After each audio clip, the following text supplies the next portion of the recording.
네, 안녕하세요. 반갑습니다. 자, 우리가 저번 시간에 과소자본세제 일부분까지 했고, 아직 과소자본세제 다 끝낸 거는 아니고요.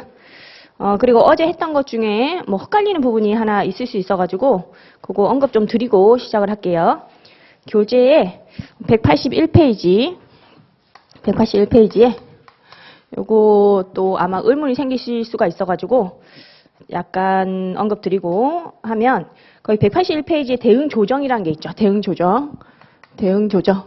그쪽에서 입금 산입을 하면 국외 특수 관계자가 이전 가격 세제에서 우리 쪽에서는 입금 불산입 이런 대응 조정을 해야 돼서 경정 청구 이런 걸 해야 되는데 그 수정 신고 경정 청구 같은 경우에 상호 합의 결과 통지를 받은 날부터 2개월 이내죠. 2개월 이내. 이건 국기법에 있는 내용은 아니에요. 제가 뭐 국기법에 있는 내용이다. 뭐 이렇게 잘못 얘기한 것 같은데 국기법에 있는 내용은 아니고 국기법은 후발적 사유로 인한 경정 청구가 안날로부터 3개월이거든요.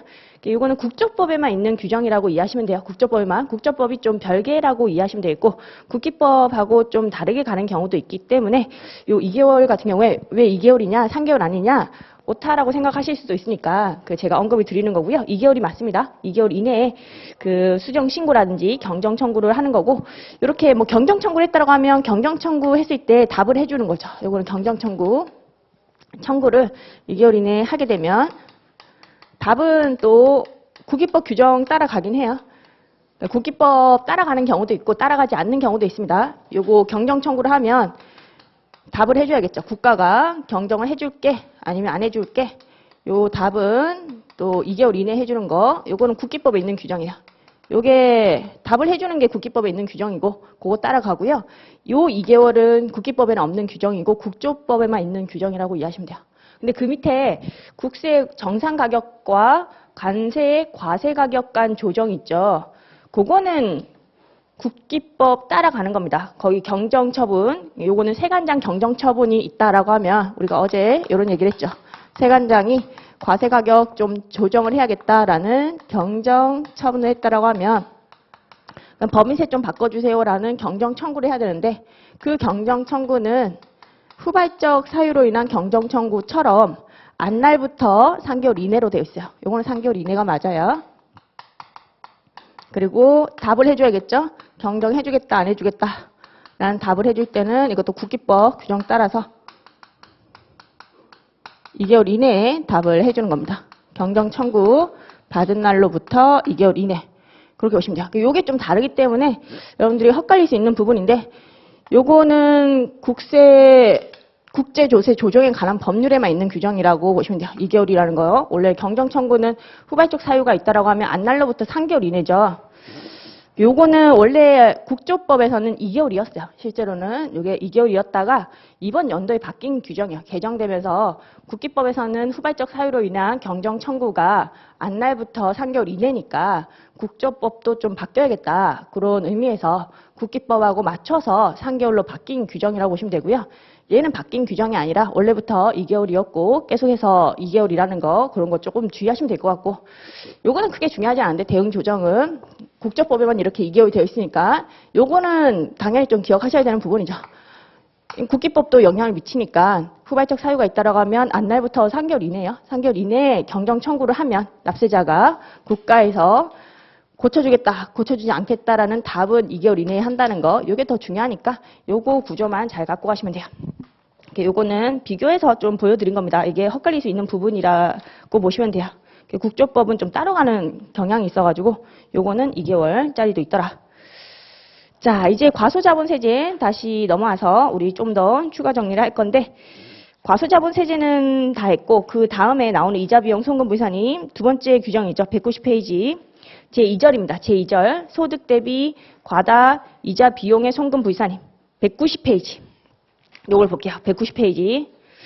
요거는 내년부터 시행이 되기 때문에 또 여러분들이 갖고 가셔야 되는 부분이기도 해요. 내년에 시험 치실 거니까 갖고 가셔야 되고요.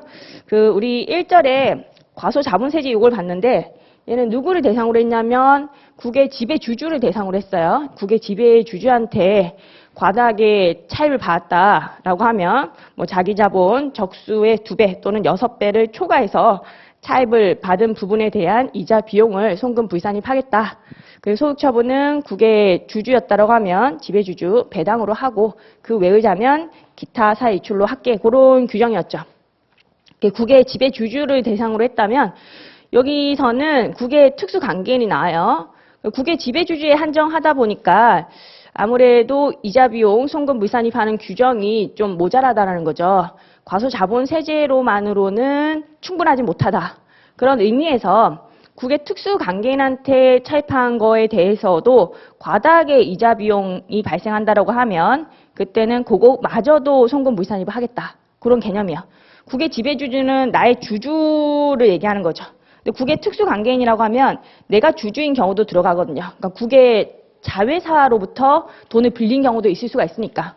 내가 주주고 나의 자회사, 국에 있는 자회사로부터 돈을 빌린 경우도 있기 때문에 그 경우에 이자 비용이 과도하게 발생하면 그것마저도 송금 불산입을 한다. 그렇게 이해하시면 돼요. 좀 더 확장한 개념이라고 보시면 돼요. 거기 2절 또 국의 특수관계인이 나오고요. 거기 3절 혼성 금융상품 거래 그것도 국의 특수관계인이에요. 그러니까 국의 지배주주로 한정하는 것은 충분하지 못하기 때문에 요 2절하고 3절이 추가로 들어온 규정이라고 보시면 돼요. 조금 더 이자 비용을 송금 불산입할게. 그런 식으로 이해를 하시면 되겠고 이전가격세제는 국의 특수관계인이었고 과소자본세제는 국의 지배주주였고 이제 요 2절하고 3절 얘는 또 국의 특수관계인 그런 식으로 나오는 거예요. 그거 좀 주의해서 갖고 가시면 되겠고요.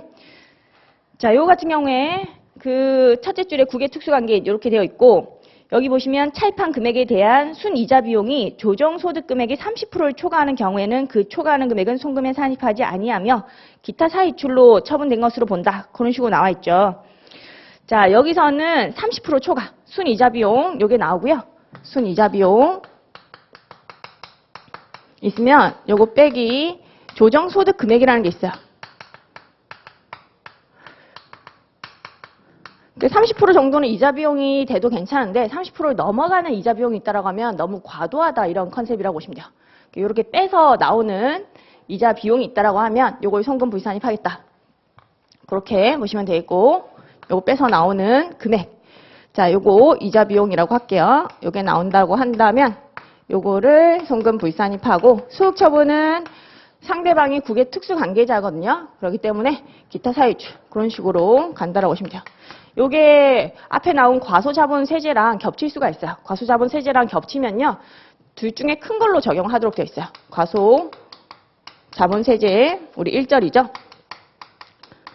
세제하고 이 소득 대비 과다 이자 비용에 대한 송금 불산 요 규정이 있으면 겹칠 수가 없기 때문에 겹치면 중복을 적용해서는 안 되기 때문에 요 맥스로 하도록 되어 있고요. 만약에 금액이 똑같다라고 하면 그때는 얘가 먼저예요. 얘가 기존에 있던 규정이라서 만약에 금액이 똑같다라고 하면 얘가 먼저고 그 다음에 동그라미 2번 소득 대비 과다 이자 비용 공제 그런 식으로 순서가 정해져 있는 겁니다. 금액이 같다라고 한다면 맥스가 원칙이고요. 금액 큰 거 하나를 적용한다. 중복은 배제되고 금액이 같으면 과소자본세제를 적용하더라. 자, 그렇게 이해를 하시면 됩니다. 이건 기타 사이출이라는 거. 얘 같은 경우에는 누구냐에 따라서 배당이 될 수도 있고 국의 지배주주면 그 외에 국의 지배주주의 특수관계자 또는 국의 지배주주가 지급 보증한 제3자였다고 한다면 나머지 자들은 전부 다 기타 사이출이었죠. 근데 얘는 일괄적으로 기타 사이출로 소득처분이 정해져 있는 겁니다. 그렇게 비교 정리를 좀 잘해 주시면 돼요. 이게 뭐랑 비슷하냐면 우리 뭐 회계에서 이자 보상 비율 뭐 이런 거 있죠. 이자 보상 비율. 이자 보상 비율이 뭐 이자 비용 대비 이자 전 그리고 법인세 전 순이익 요 비율로 산정하죠. 이게 일단은 100%는 넘어야 되죠. 그래야지 안정한 거다. 안정적인 거다. 100%가 되면 사실은 엄청나게 위험한 거예요. 100%가 되면 버는 족족 전부 다 이자 비용으로 나간다는 뜻이니까 남아 떨어지는 게 없다는 뜻이거든요. 100%면 이자 비용하고 이자 전, 법인세 전, 순이익이 법인세 내기 전 그러니까 이자하고 법인세 차감 전 순이익을 얘기하는 거죠. 이자 비용 그리고 법인세 비용 요걸 차감하기 전 순이익 그거하고 이자 비용이 똑같다는 뜻이니까 100%면 엄청나게 안 좋은 거예요. 위험한 거. 버는 족족 이자 비용 내고 나만 떨어지는 게 하나도 없는 거죠. 그러면 그 회사는 거의 뭐 망할 수준에 있다라고 보시면 돼요. 100%는 무조건 최소한도를 넘어야 되고 이게 크면 클수록 안정성이 높다. 이런 개념이었죠. 그렇기 때문에 요거랑 좀 비슷한 개념으로 소득이라는 게 있는데 소득하고 뭐 이익은 비슷한 거니까 소득의 한 30%는 이자 비용으로 나가도 70% 남는 거니까 상관이 없는 건데 30%를 넘어서 이자 비용이 나간다라고 하면 너무 과도하다 이런 입장인 거죠. 30% 초과하는 부분에 대해서 송금 불산입을 한다. 그렇게 이해를 하시면 되고 여기선 순이자 비용이 나오죠. 순이자 비용은 그 이자 비용에서 이자 수익을 뺀 걸 얘기하는 겁니다. 금융 비용인데 순으로 따진다는 거죠. 순으로 이자 수익까지. 이건 전부 다 상대방이 국외 특수 관계자인 경우를 얘기하는 것이고 국외 특수 관계자로부터 내가 빌린 거에 대한 이자 비용도 있을 것이고 또는 국외 특수 관계자한테 내가 받고 있는 이자 수익도 있을 수가 있다는 거예요. 그렇기 때문에 이걸 퉁쳐서 순이자 비용으로 가는 거고요. 조정소득 같은 경우에는 얘는 이자도 차감하기 전이고요. 감가상각비도 차감하기 전이라고 보시면 돼요. 여기서는 뭐 이자 전 법인세 전인데 여기서는 이자 비용 하고 감가상각비 요거 차감 전 소득 그 정도로 이해하시면 돼요. 감가상각비는 갖고 가셔야 될 게 법인세법상 송금 인정받은 거 그거 얘기하는 거예요. 송금 인정받은 감가상각비 그거를 차감하기 전 소득이 조정소득금액. 우리 회계에서는 법인세하고 이자 전이었죠. 근데 이거는 이자 전, 감가상각비 전이라고 이해하시면 돼요. 조정소득금액의 30% 초과하는 이자 비용에 대해서 소득금 불산입한다. 자, 거기 좀 보시면요. 자, 읽어볼게요. 내국법인은 국외 특수관계자로부터 차입한 금액에 대해서 순이자 비용이 조정소득금액의 30% 초과하면 초과하는 금액은 송금에 산입하지 아니하며 기타 사이출로 소득 처분된 것으로 본다. 그 동그라미 1번에 보시면 순이자 비용은 국외 특수관계인에게 지급한 지급이자 할인료 요거 전부 다 해서 또 국외 특수관계자로부터 수입한 그 이자 수익을 차감한 금액으로 되어 있죠. 순이라는 말이 붙었고 조정소득금액도 감가상각비 그리고 이자 비용 요걸 차감하기 전에 소득금액입니다. 이거 당연히 뭐 순이자 비용, 요게 순이자 비용이니까 순이자 비용 그리고 감가상각비. 이거 감가상각비는 송금 인정받은 거 그걸 얘기하는 거고요. 그거 차감 전 소득금액이라고 이해하시면 돼요. 자, 요 같은 경우에 제가 유인물 좀 나눠드렸어요. 이게 내년에 시행되는 거라서 우리 책에는 좀 간단하게 넣어놨는데 내년에 또 시험에 나올 수도 있으니까 좀 더 세부적인 규정도 같이 알려드리고자 유인물 좀 추가로 나눠드렸고요. 거기 190페이지라고 적혀져 있는 거 그거 보시면 돼요. 190페이지에 소득 대비 과다 이자 비용의 송금 불산이 이건 다른 규정 있죠. 과소자본세제 그 규정하고 똑같은 내용이 들어가 있어요. 요거 같은 경우에도 그 서로 다른 이자율이 적용되는 이자 할인료가 있다. 높은 이자율이 적용되는 것부터 먼저 송금에 산입하지 아니한다. 과소자본세제랑 똑같죠. 얘도 똑같이 가는 거고요. 그리고 만약에 또 이자율이 같다는 거죠. 같은 이자율이 적용되는 차입금이 2개 이상이다. 최근 차입한 금액에 대한 지급이자 및 할인료. 우리 과소자본세제에서도 차입 시기가 늦은 거부터 송금 불산입한다. 그런 얘기가 있었죠. 차입 시기가 늦은 거랑 최근 차입한 거랑 똑같은 말이에요. 최근에 차입한 거. 그거랑 차입 시기가 늦은 거랑 똑같은 말이라고 생각하시면 돼요. 표현만 다르지 똑같은 말이에요. 최근에 차입한 거. 최근 거부터 먼저 송금 산입하지 않아야 한다. 과소자본세제랑 동일하다고 보시면 돼요. 그리고 얘 같은 경우에는 이런 문구가 또 있습니다. 적용 제외되는 그런 업종이 있어요. 거기 밑에 보시면 금융 및 보험업을 영위하는 내국법인에게는 적용하지 않는다라고 돼 있죠. 과소자본세제랑은 좀 다르죠. 과소자본세제는 금융업도 과소자본세제를 적용하긴 하거든요. 근데 금융업은 그 배수가 6배였죠. 배수가 좀 높았습니다. 금융업은 아무래도 차입을 하는 금액이 많으니까 배수가 좀 높았고요. 요 소득 대비 과다 이자 비용 송금 불산입 규정은 요거 배수로 조정하는 것이 아니라 아예 금융보험업은 요 규정을 적용하지 않을게라고 규정이 되어 있는 겁니다. 그런 점이 약간 차이가 있는 거죠. 자, 그렇게 이해하시면 돼요. 그 정도만 정리하시면 될 것 같습니다. 요게 소득 대비 과다 이자 비용의 송금 불산입 규정이고 이제 3절. 혼성 금융상품 거래에 따라 발생하는 이자 비용의 송금 불산입 요것도 이제 들어온 거죠. 이번 연도부터 시행이 되고 있는 거고요. 국외 지배주주로부터 차입한 거 그거는 너무 한정적이니까 얘도 국외 특수관계인 그런 표현이 나와 있죠. 근데 혼성 금융상품이라는 것이 뭐냐?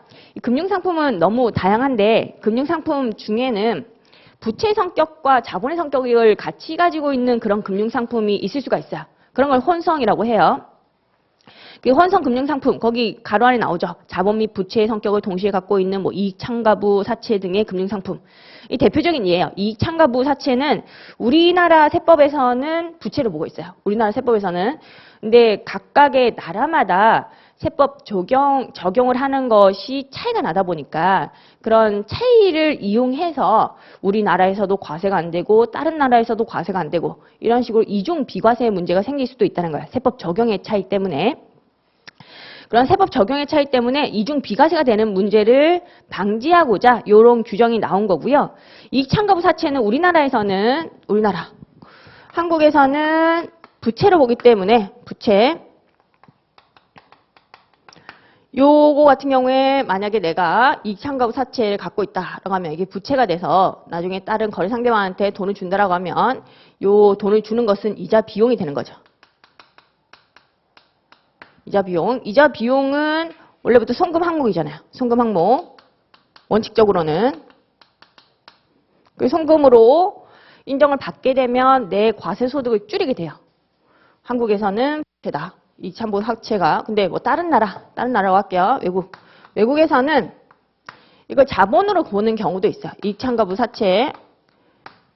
금융상품의 성격이 좀 다양할 수가 있어요. 이 이익참가부 사채는 확정된 이자도 받고 있고요. 그리고 또 이익을 참가할 수 있다. 이런 성격을 또 갖고 있어가지고 이 회사가 돈을 좀 벌게 되면 이익까지도 분배를 받을 수 있는 그런 성격을 가진 사채라고 보시면 돼요. 조금 결합되어 있는 상품이라고 보시면 되겠죠.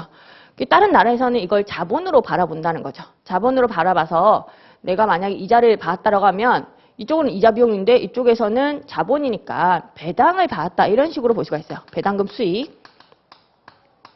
이자 수익이 아니라 배당금 수익으로 볼 수도 있다는 거예요. 근데 배당금 수익에 대해서 뭐 과세를 하면 문제가 없어요. 과세를 하면.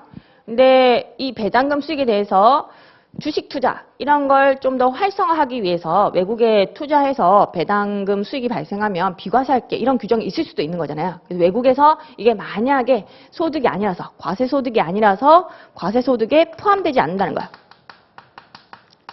불포함. 외국에 투자해서 배당금 수익 발생하면 과세하지 않을게 이런 규정이 있어서 외국에서 과세 소득에 포함되지 않는다라고 하면 이중 비과세 문제가 생기는 거예요. 왜냐하면 이쪽에서는 이자 비용을 송금으로 인정받으니까 과세소득을 줄여버리죠.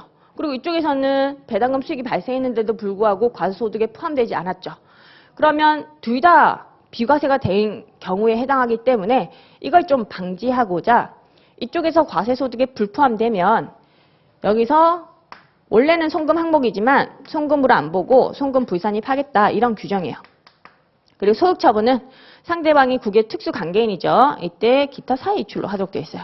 기타 사회이출. 일괄적으로 기타 사회이출. 그런 식으로 소득처분이 정해져 있다. 그렇게 보시면 돼요. 이중 비과세를 방지하고자 하는 그런 규정이라고 보시면 됩니다.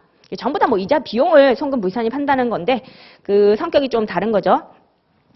자, 한번 읽어볼게요. 이것도. 거기 보시면 내국법인이 국외 특수관계인과의 혼성 금융상품 국외 특수관계인 이런 거는 다 밑줄을 좀 쳐놓으시면 좋아요. 그래야지 구분이 좀 잘 되겠죠.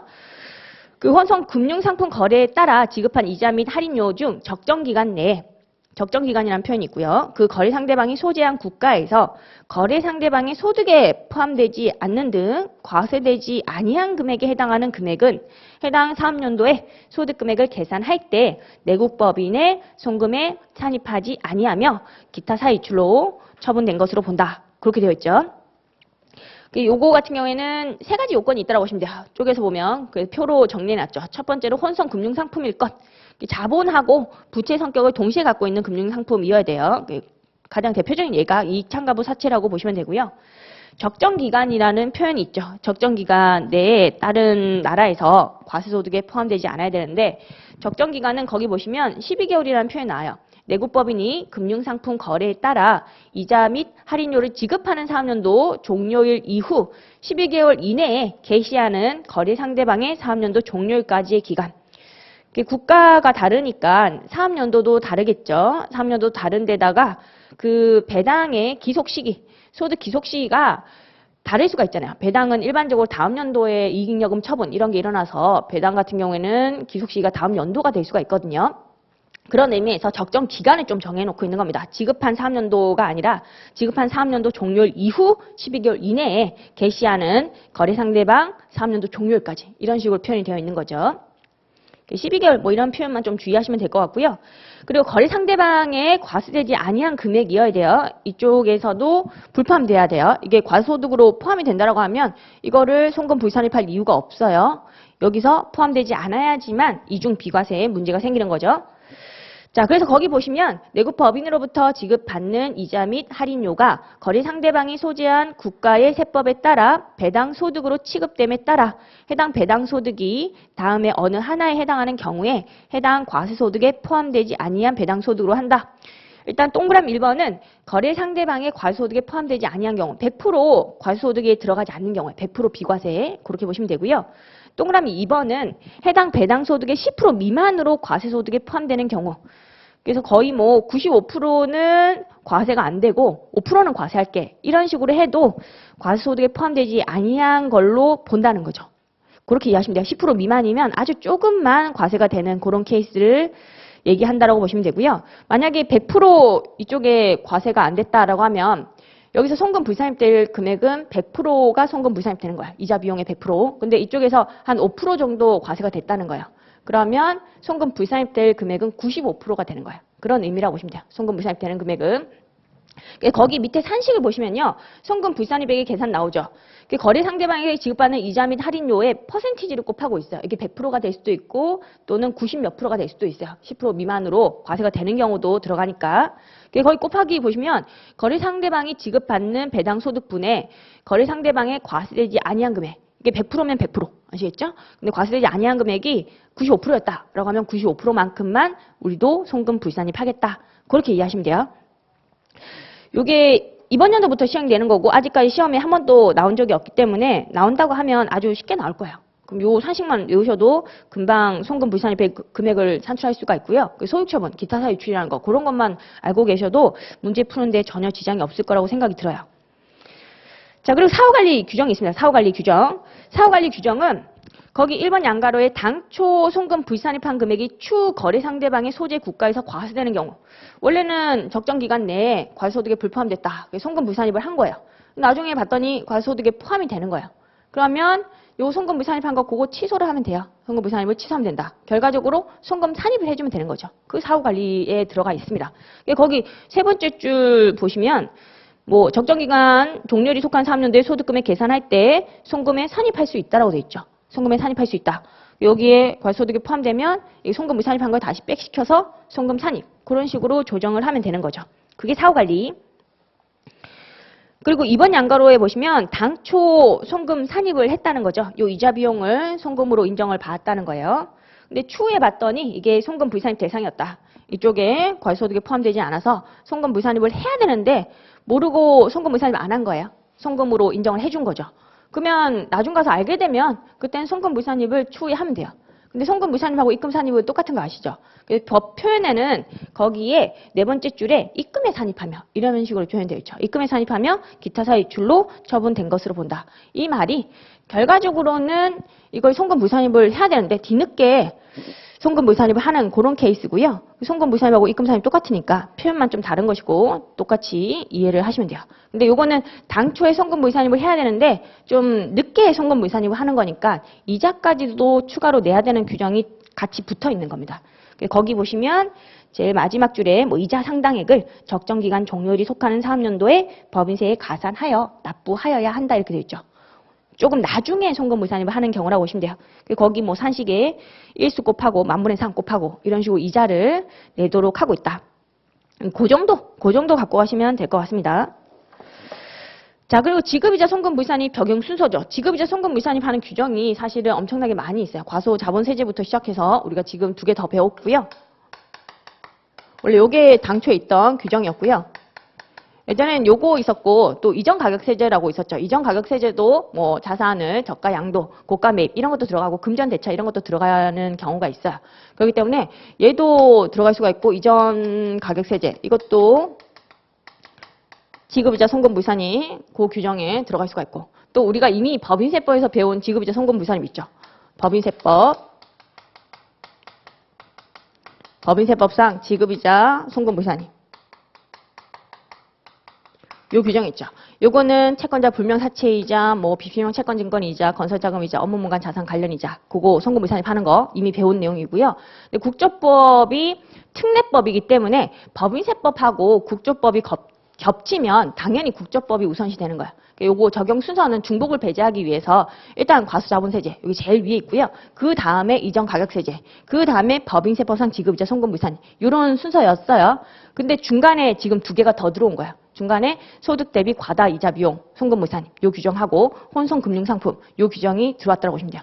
근데 요 규정은 과소자본세제를 조금 더 보완하는 규정이라고 보시면 돼요. 이걸로 충분하지 않으니까. 이거는 국외 지배 주주만 대상으로 하다 보니까 이걸로 충분하지 않다. 그런 의미에서 두 개가 더 들어온 거고요. 그렇기 때문에 얘랑 같이 가는 거야. 얘가 1순위라고 한다면 요거 두 개 더 들어온 게 2순위, 3순위 그렇게 이해하시는 게 좋아요. 요게 1번 얘랑 비슷하게 가는 거예요. 이거는 소득 대비 과다 이자 비용 공제 그리고 혼성 금융 상품. 얘는 한 덩어리라고 이해하시면 돼요. 한 덩어리. 얘가 제일 먼저 적용이 되는 것이고 그 다음에 이전 가격세제, 그 다음에 법인세법상 송금불산이 규정. 이런 순서라고 이해를 하시면 되고요. 다만 요 위에 두 개 같은 경우에는 어떤 규정까지도 있냐면 위에 두 개는 혹시라도 겹친다라고 하면 둘 중에 큰 거를 적용하도록 되어 있어요. 둘 중에 큰 거를 맥스로 적용하도록 되어 있고 만약에 같다라고 한다면 기존에 있는 과수자본세제 그걸로 간다는 거죠. 금액이 겹치면 이걸 큰 거, 금액 큰 거 그걸로 지급이자 송금불산임이 들어가는 것이고 금액이 같으면 기존에 있던 과소자본세제 그게 1순위가 된다. 자, 그게 적용 순서예요. 이것도 말문제로 나오기 되게 좋은 부분이에요. 요거 순서를 내려면 되게 문제 내기 좋기 때문에 나올 수 있는 부분이라고 생각이 듭니다. 자, 그 과소자본세제를 표현하는 것이 바로 배당으로 간주된 이자의 송금불산임. 이게 과소자본세제를 표현하는 문구예요. 배당으로 간주된 이자, 그거 송금불산임 하는 거. 그리고 동그라미 2번에 소득 대비 과다 이자 비용의 송금불산임이 나오죠. 근데 1, 2번 같은 경우에 꽃표시 넣어놨습니다. 1번하고 2번이 동시에 적용되는 경우에는 그중 송금에 산입하지 아니하는 금액이 크게 계산되는 거 하나만 적용한다고 돼 있죠. 큰 거, 맥스로 간다는 거죠. 근데 이 경우 금액이 같다라고 하면 이미 있는 거 1번 과수자본세제를 적용한다. 그 내용을 꽃표시에 넣어놨고요.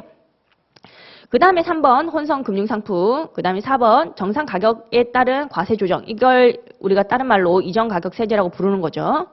그리고 마지막에 법인세법의 지급이자 송금불산임. 그런 식으로 규정이 되어 있다. 그렇게 적용 순서를 갖고 가시면 돼요.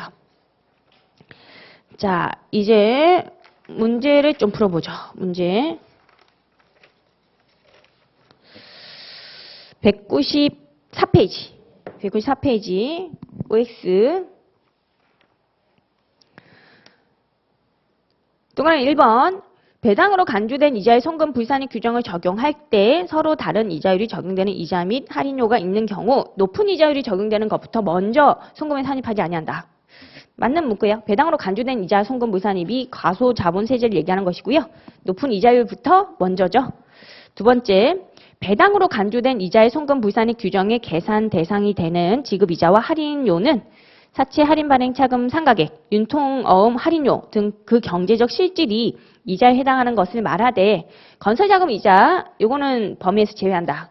맞죠? 건설자금 이자는 실제로 건물 지으려고 돈 빌린 거다. 요거는 적정한 차입금으로 봐주는 컨셉이죠. 세 번째, 국외 지배 주주로부터 차입한 금액에 대한 이자 중 송금 불산입된 금액은 배당으로 처분된 것으로 보며 국외 지배 주주의 지급 보증에 의하여 제3자로부터 차입한 금액에 대한 이자 중 송금 불산입된 금액은 기타 사이출로 처분된 것으로 본다. 그죠? 상대방이 국외 지배 주주면 배당, 그 외의자면 전부 다 기타 사이출. 네 번째, 내국법인이 국외 지배 주주가 아닌 제3자로부터 차입한 경우에도 차입 조건이 해당 내국법인과 국외 지배 주주에 의하여 실질적으로 결정되는 경우에는 사전 계약 여부와 상관없이 국외 지배 주주로부터 직접 차입한 것으로 보아 배당으로 간주된 이자의 송금 불산입 규정을 적용한다. 자, 요거 제3자로부터 차입을 했다라고 하면 그때는 두 가지 요건을 동시에 충족해야 돼요. 사전 계약 그리고 실질 결정 두 가지를 동시에 충족해야 되는데 여기 보시면 사전 계약 여부와 상관없이 이런 표현이 있으니까 실질 결정되면 전부 다 이 규정을 적용한다라고 했으니 틀린 문구야. 둘 다 적용이 돼야 됩니다. 둘 다 충족해야 되죠. 근데 만약에 이게 제3자가 아니었다. 여기 그냥 제3자라고 표현되어 있는데 만약에 국의 특수관계인이었다라고 하면 그때는 사전 계약 없어도 상관이 없어요. 사전 계약 없어도 실질 결정한다라고 하면 그때는 이 규정을 적용하는 거죠. 국의 특수관계인이면. 근데 이 문장에서는 국의 특수관계인이다 아니다 이런 말이 없잖아요. 그건 제3자라고 표현했으니까 이때는 둘 다 충족을 해야지만 적용할 수가 있더라. 그렇게 보시면 돼요. 이건 X. 다섯 번째, 배당으로 간주된 이자의 송금 불산입 규정은 과소자본세제 얘기하는 거죠. 과소자본세제는 혼성금융상품 거래에 발생하는 이자의 송금 불산입 규정, 정상 가격에 의한 과세 조정, 법인세 보상 지급이자 송금 불산입 규정이 우선하여 적용한다. 얘가 제일 위에 있죠. 제일 위에 있습니다. 요게 뭐 이거라든지 요거보다 먼저 적용된다. 이렇게 나왔으니까 맞는 문구라고 이해하시면 돼요. 맞는 문구. 요건 지금 안 나왔긴 했지만 이게 먼저 적용되는 건 맞긴 하기 때문에 맞는 문구라고 이해를 하시면 됩니다. 자, 요게 3장 OX 문제 우리가 다 풀어봤고요. 그 계산 문제 하나 풀어보도록 하죠. 과소자본 세제는 계산 문제 좀 풀어보는 게 좋지 않을까 싶어요. 349페이지. 349페이지.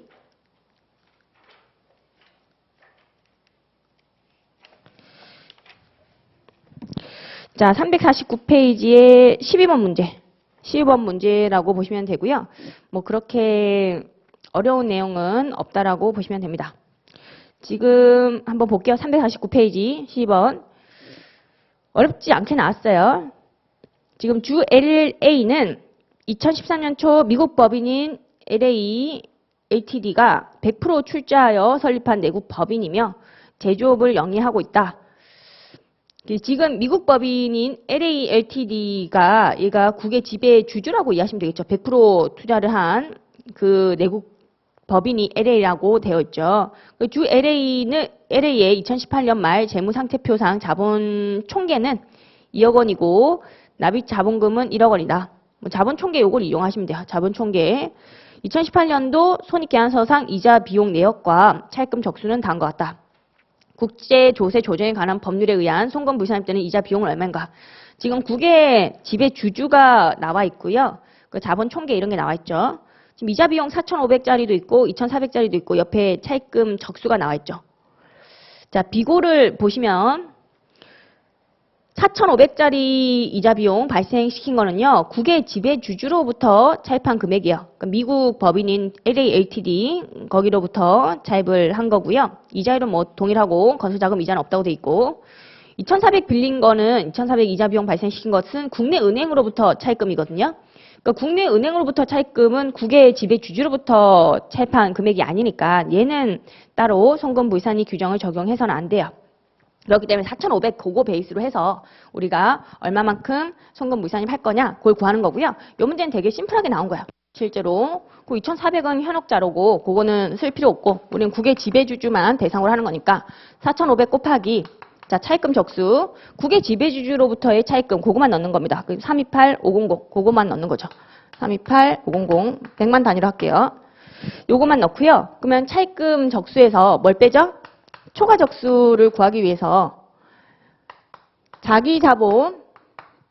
자기 자본의 몇 배. 여기서는 제조업인지 금융업인지 그 내용이 문제에서 남아 있을 거예요. 거기 두 번째 줄에 제조업을 영위하고 있다 이렇게 되어 있거든요. 그러면 자기 자본 적수의 2배.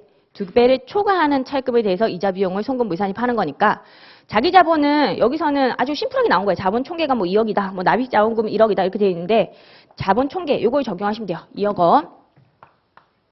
원래는 뭐 정확하게는 맥스 뭐 이런 식으로 해가지고 자산에서 부채 뺀 거 그거 하고 뭐 납입 자본금에다가 자본 잉여금이라든지 자본 조정 이런 걸 가감해서 구하는 거 둘 중에 큰 거 그런 식으로 되어 있는데 여기서는 자본 총계가 주어졌으니까 그거 적용하시면 돼요. 2억 원. 요거 적수로 바꿔주기 위해서 365 이런 걸 곱해 주셔야 되고 여기다가 2배 이런 걸 곱해 주시면 돼요. 2배. 2배를 초과하는 차입금에 대한 이자 비용을 송금 불산입 하면 되는 거죠. 여기서 제가 하나 생략한 거는 지금 지분율이 100%이기 때문에 100% 지분율이 이미 곱해진 거예요. 100% 지분율이. 만약에 지분율이 이 90%였다. 이렇게 나왔다면 90% 곱해 주셔야 돼요. 90%. 왜냐하면 국의 지배 주주로부터 차입금만 넣고 국의 지배 주주로부터 내가 출자받은 자본금을 넣어야 되기 때문에 만약에 지분율이 90%면 90%. 그거 하나만 주의하시면 되고요. 이 문제는 좀 심플하게 계산하고자 지분율이 100%인 케이스로 문제가 출제가 된 거죠. 이렇게 계산해서 금액 나오는 것을 지급이자 송금 물산입 해주시면 돼요. 요게 금액이 2,500이 나올 거거든요. 실제로 문제로 계산 문제가 나온다고 하면 이렇게 심플하게 나올 겁니다. 그렇게 어렵게 나오진 않을 거예요. 요거 송금 물산입하고요. 상대방이 국의 지배 주지니까 소득 처분은 배당이 되겠죠. 여기서는 요것만 한번 구해봐라. 그런 문제라고 보시면 돼요. 금융업인지 제조업인지 그런 거 잘 확인하시고 2배, 6배 이런 걸 외워가지고 문제를 풀이를 하시면 됩니다. 자, 이렇게 해서 문제 출제된 거 한번 풀어봤고요. 다시 앞으로 가서 우리가 해야 될 게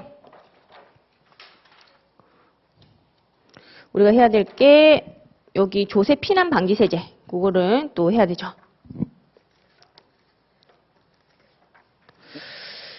과소자본 세제는 이제 끝났고요. 뭐 거기 보시면 사장 조세 피난 방지 세제 요거까지 하면 거의 뭐 국조법의 중요한 내용은 다 한 거라고 보시면 돼요. 이 4장까지만 하면 거의 중요한 내용이 다 끝나고 5장, 6장, 뭐 7장, 8장까지는 금방 해요. 5, 6, 7, 8장은 내용이 많지는 않아요. 그래서 4장까지 하면 거의 한 70% 정도 한 거라고 이해를 하시면 돼요. 7, 80%. 이 조세 피난 방지 세제는 뭐 기본적인 구조만 우리가 알아보고 좀 이따가 설명을 드리도록 하죠. 조금 쉴 건데 그 조세 피난 방지 세제 요거는 어떤 개념이냐면 조세 피난처라는 게 있을 수가 있어요. 조세 피난처.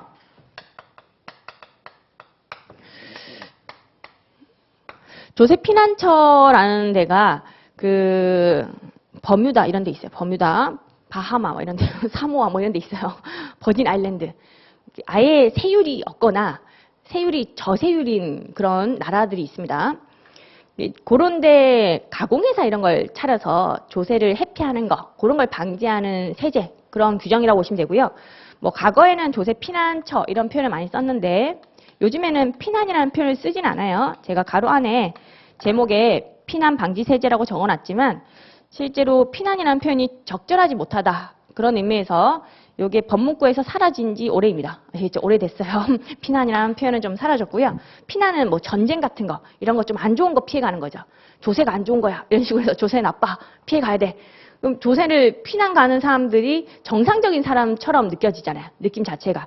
조세는 당연히 누구나 소득을 벌면 내야 되는 게 정상적이고 이걸 도망가는 것은 정상적인 것이 아니니까 피난이라는 표현은 적절하지 못하다. 그렇기 때문에 회피. 도피 이런 표현으로 좀 바꿔서 써야 된다. 그런 의미에서 피난이라는 표현이 없어지긴 했지만 그래도 과거의 표현이기 때문에 이걸 간행적으로 좀 많이 써요. 조세 피난처라고 하면 여러분들이 훨씬 더 와닿는 그런 것도 있고 과거에 많이 쓰던 표현이라서 그렇게 보시면 되고요. 요즘에 뭐 해피, 도피라는 표현을 쓰는데 저도 좀 섞어서 쓸 겁니다. 조세 피난처라는 표현을. 법문께는 조세 피난처라는 표현은 없다고 보시면 돼요. 특정 외국 법인의 유보소득에 대한 과세 특례 뭐 이런 식으로 표현이 좀 어려워요. 어려운데 특정 외국 법인이 가공회사라고 보시면 돼요. 조세 피난처에 내가 차린 가공회사. 왜냐하면 내국 법인이라고 하면요. 국내외 모든 소득에 대해서 과세가 되죠. 우리 회사가 우리나라에서 버는 것도 많고 외국에서 버는 것도 많아요. 그러면 외국에서 번 것까지 내국 법인이면 모든 소득에 대해서 과세가 되는 거죠. 우리나라 법인세율도 뭐 25%까지 최고 세율이 정해져 있기 때문에 뭐 지방 소득세까지 다 하면 25% 플러스 또 2.5% 해서 대략 10% 상당액이니까 27.5% 정도를 세금으로 뜯어가니까 그게 싫다라고 하면 어떤 식으로 많이 하냐면 그 버뮤다라든지 뭐 버진 아일랜드 이런 조세 피난처에다가 가공회사 하나 차린다는 거죠. 지점 말고요. 지점을 차리면 그것도 나의 한 몸이기 때문에 지점도 내가 번 소득으로 보기 때문에 국내의 모든 소득에 대해서 과세가 돼요. 그래서 가공회사를 차리는데 다른 자회사를 차리는 거야. 내가 주식을 가지고 있고 자회사를 하나 차리는 겁니다. 지점 말고. 지점 형태가 아닌 다른 자회사 형태로 회사를 하나 만든다라고 보시면 돼요. 그래서 내가 만약에 뭐 미국에 있는 B로부터 물건을 뭐 1,000원에 떼서 10,000원에 판다라고 할게요. 1,000원에 떼서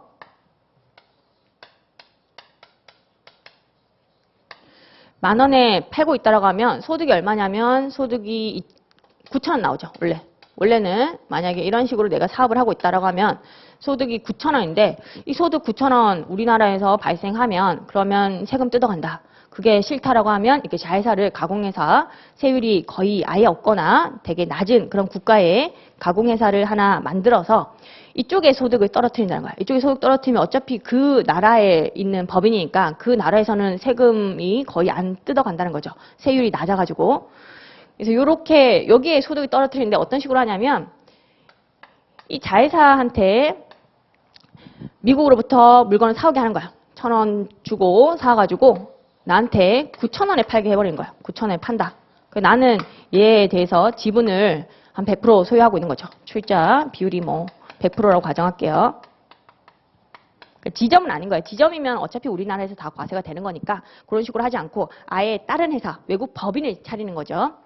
자, 이렇게 하게 되면 내 소득이 줄어요. 보시면 내가 자회사로부터 9,000원 주고 사가지고 10,000원에 팔게 되면 소득이 이제 9,000원이 아니라 1,000원으로 줄은 거죠.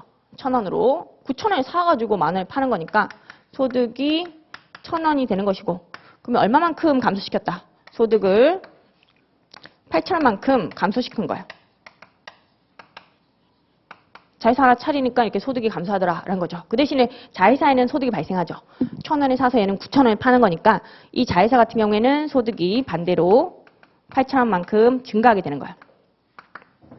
근데 어차피 여기는 소득이 있어도 뭐 세율이 아예 없다라고 하면 세금 아예 안 내는 거죠. 이 8,000원에 대해서는 세금 내는 게 하나도 없고 이쪽에 소득을 다 떨어뜨린다는 거예요. 그럼 조세 회피가 될 수가 있죠. 근데 얘가 만약에 나한테 배당을 주게 되면 또 배당에 대해서 배당 소득이니까 과세가 돼버리잖아요. 그래서 배당도 안 주고 있다는 거예요. 배당도 주지 않는다. 어차피 이 소득을 내가 쭈무리면서 다 쓰고 있는데 배당을 형식적으로 결의를 안 한다는 거예요. 배당을 받게 되면 또 과세가 되는 거니까 조세 회피 목적으로 아예 배당도 안 주고 있다고 하면 이 소득에 대해서 나의 지분율 곱한 것만큼을 배당 준 것처럼 간주를 할게. 이게 바로 간주 배당이야. 간주 배당. 우리 소득세법, 법인세법 뭐 이런 데서 간주 배당이라는 표현을 좀 보셨을 거예요. 간주 배당이라는 것이 여기서 나오는 거야. 배당으로 간주할 거야. 배당 결의를 하지 않았지만 이 소득을 마치 배당한 것처럼 간주를 해서 배당 소득이 발생한 것으로 보아 이 한국에 있는 내국 법인한테 과세를 해버리는 제도라고 이해를 하시면 돼요. 뭐 출자 비율이 100%면 100%, 90%면 90% 이런 식으로 곱해서 간주 배당이 나오는 겁니다. 자, 요런 구조라고 이해를 하시면 돼요. 그리고 이 자회사 같은 경우에 용어를 정리하면 얘가 특정 외국법인이에요. 특정 외국법인. 얘가 바로 특정 외국법인이라고 부르는 자고요. 나랑 특수관계가 있는 거죠. 내가 지분을 이렇게 많이 갖고 있다고 하면 당연히 나랑 특수관계가 있는 법인이라고 이해하시면 돼요. 나와 특수관계가 있는 이 특정 법인하고 외국 법인하고 어떤 거래를 했다. 그리고 이쪽에 소득을 다 떨어뜨렸다는 거죠. 그러면 이 소득 같은 경우에 내가 배당을 안 받더라도 배당 받은 걸로 간주해서 이 간주 배당 같은 경우에 과세를 이쪽에서 한다. 그런 개념이라고 이해하시면 돼요. 자, 그래서 기본적인 내용만 좀 본 겁니다. 특정 외국법인의 유보소득. 유보소득이라는 것은 배당 안 주고 남겨뒀다는 거죠. 유보한 소득에 대해서 다 과세를 할 거야. 그런 개념이고요. 읽어보면 저세율 국가 또는 지역에 본점 또는 주사무소를 둔 외국법인에 대하여 버뮤다 이런 데 외국법인을 뒀다는 거죠. 특정 외국법인. 내국법인이 출자를 했다는 거야. 출자를 했다라고 하면 그 외국법인 중 내국인과 특수관계가 있는 법인, 얘를 특정 외국법인이라고 불러요. 이 특정 외국법인의 각 사업년도 말 현재 배당 가능한 유보소득 중 내국법인에 기속될 금액은 배당 결의 안 했어도 내국인이 배당받은 것으로 본다. 그런 의미가 되는 거야. 그럼 이제 우리가 정리해야 될 것은 내국인의 출자 비율이라든지 저세율 국가는 어디라든지 아니면 특정 외국법인은 또 누구냐 그런 것들 정리하는 거야. 내국인의 출자 비율, 저세율 국가, 그리고 특정 외국법인 그런 내용이 처음에 나와 있고 그 다음으로 나와 있는 것이 배당 간주하는 금액, 그거 지분율 곱하는 거 있죠. 그거에 대한 내용이 2절에 쫙 나와 있는 거야. 자, 그렇게 보시면 돼요. 기본적인 구조만 봤고요. 조금 쉬고 구체적으로 보도록 하죠. 조금 쉬겠습니다.